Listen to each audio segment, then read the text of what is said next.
Bonjour les amis, je vais vous parler du trailer numéro 2 du film Dragon Ball Z Broly, donc que j'ai regardé, qui est passé je crois il y a quelques jours sur Twitter.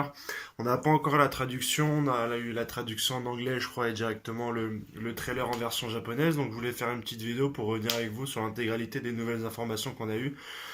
Soit la première partie du film qui semble être un flashback en fait, puisqu'on va voir Freezer arriver avec son père et l'intégralité de son armée. On peut voir Zabon, Dodoria, mais également le Komodo Jinyu arriver pour la première fois donc sur la planète Vegeta, enfin c'est ce que je pense, et s'adresser directement aux Saiyans pour se présenter. Donc de ce que j'ai lu, il y en a certains qui pensent que c'est le roi Cole qui donne son pouvoir directement à Freezer, ou alors c'est Freezer qui vient directement parce qu'il a conquis les Saiyans, donc c'est une période qu'on n'avait jamais vue ça ni dans l'animé, ni dans le manga, etc. Tout ce qu'on savait, c'était que les Saiyans étaient sous le joug de Freezer, comment c'était arrivé, et par qui, pourquoi, comment et à quelle époque, on ne le savait pas. Quand nous, on a eu des éléments de ce moment-là du scénario, c'était déjà acté.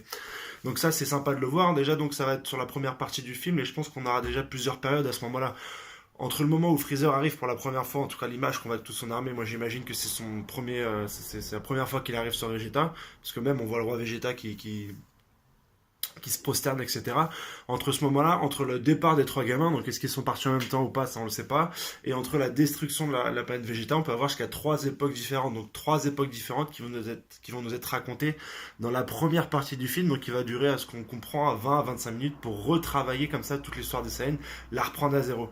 Alors deux choses à ce niveau-là, moi je trouve ça super intéressant parce que pour tous les les nouvelles personnes qui n'auraient pas vu les origines des Saiyans, qui a été développé dans le manga Dragon Ball Z, les 42 tomes, et puis l'animé de la Toei, et ceux qui ont commencé avec Dragon Ball Super, donc tous ceux qui sont plus jeunes, n'ont jamais vu, n'ont pas eu peut-être l'opportunité de voir ce démarrage de Dragon Ball Super, ceux qui ont ce démarrage de Dragon Ball, qui est un point crucial quand même de l'histoire de Dragon Ball Z. Si vous vous rappelez, du tome 1 au 16, on a donc toutes les aventures de Sangoku enfant jusqu'au combat avec Piccolo.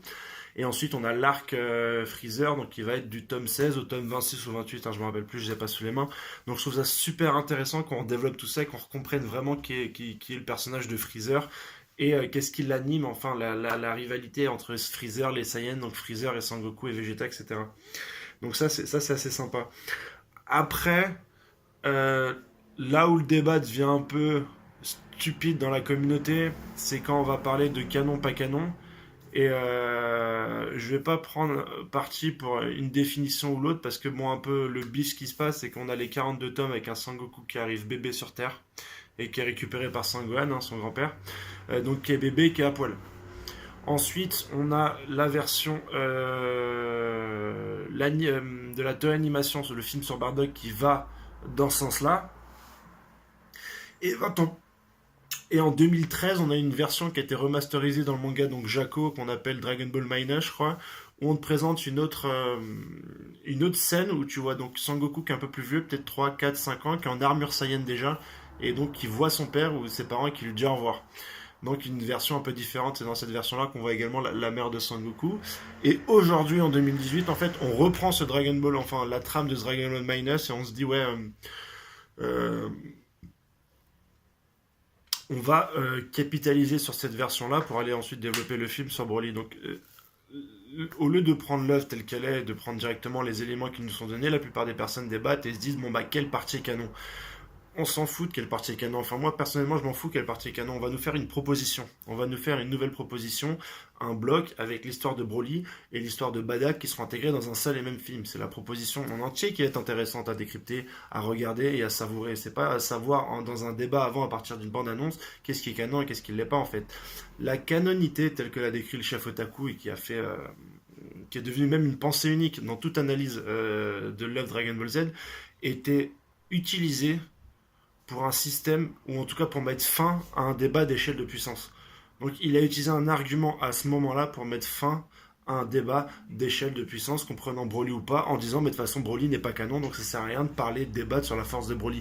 C'est à ce moment-là que c'était pertinent de dire que l'œuvre était canon ou pas canon, mais à partir du moment où dans chaque élément vous allez déjà vous inventer une canonité, parce que franchement ça reste un argument, ça reste un sophisme, ça reste une rhétorique, il n'y a pas quelque chose qui est établi avec des règles et des codes ou des commandements qui nous disent de là à là c'est canon ou de là à là c'est pas canon. C'est un argument marketing. Quand Akira Toriyama dit qu'il a participé au Kara Design, ou au scénario du film, c'est pour te faire vendre des places. Pour te faire vendre des places de cinéma, pour que tu puisses aller voir le film, pour ensuite aller vendre des goodies, etc.